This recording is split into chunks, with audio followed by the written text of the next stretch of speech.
Stephen Fincher. All right. Wow, Bill's doing a good job. Preacher Bill Sanders. Well, as I'm standing here today on the bank of Reelfoot Lake, I've spent many of the mornings out there crappie fishing.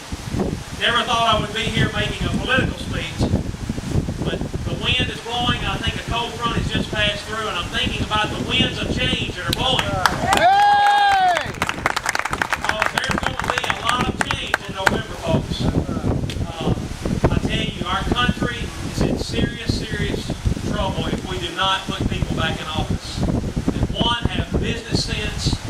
I mean, did you ever think that common sense would be such a valuable asset? We have no common sense in Washington. No business people, nobody that knows what a balance sheet is, what a budget is, what making payroll is like. You know, Congress needs a balanced budget amendment. That's what they need. They have to be accountable for everything they do every year.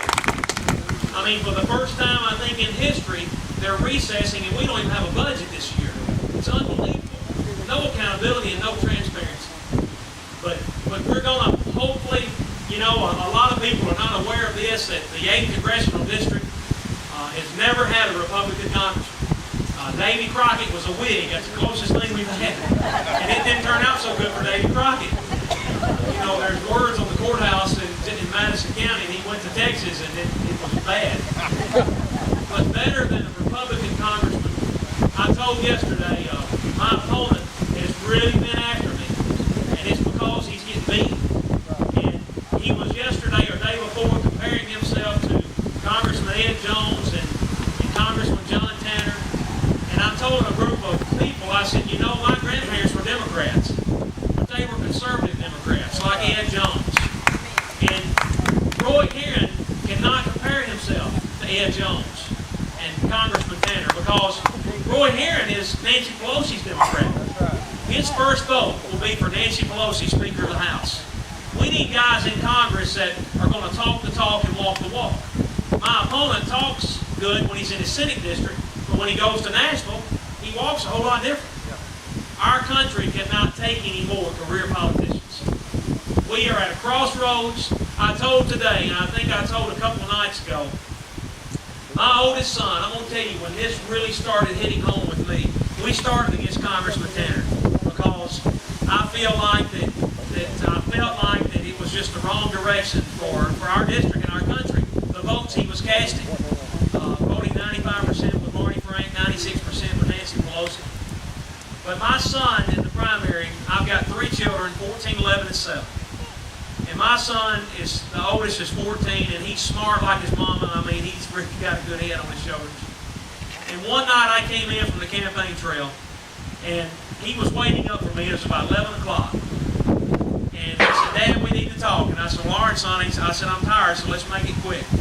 And I sat down in the chair, and he sat down across from me. Now, my 14-year-old son, I didn't know how my children would react to this campaign when we started it. We prayed about it, my wife and I, and decided together we needed to do it, but I didn't know if my kids would be involved or if they wouldn't be involved. But he sat down and he looked at me just like you would a business person. And he said, Dad, he had been knocking on doors in Tipton County. And he looked at me and he said, we're weak in Tipton County, Dad. And he said, I need some more door knockers and some more resources. We can take that to South Park, Tipton County. And I said, well, son, our polls look good. He said, I'm telling you, don't know you down there. And he said, I need some help. Now, folks, I'm going to tell you something. When you look in your kids' eyes and you see what I saw that night, you can't not but go forward. When Roy Heron is running the negative, false attacks on me, claiming that I have made an illegal loan, which is false. We made a loan that is completely legitimate and completely legal. The banks have checked it out. The bank's lawyers have checked it out. The Federal Election Commission has checked it out. He is claiming that I have not disclosed my assets. Roy knows that there are exemptions to that form of your home, your personal vehicles.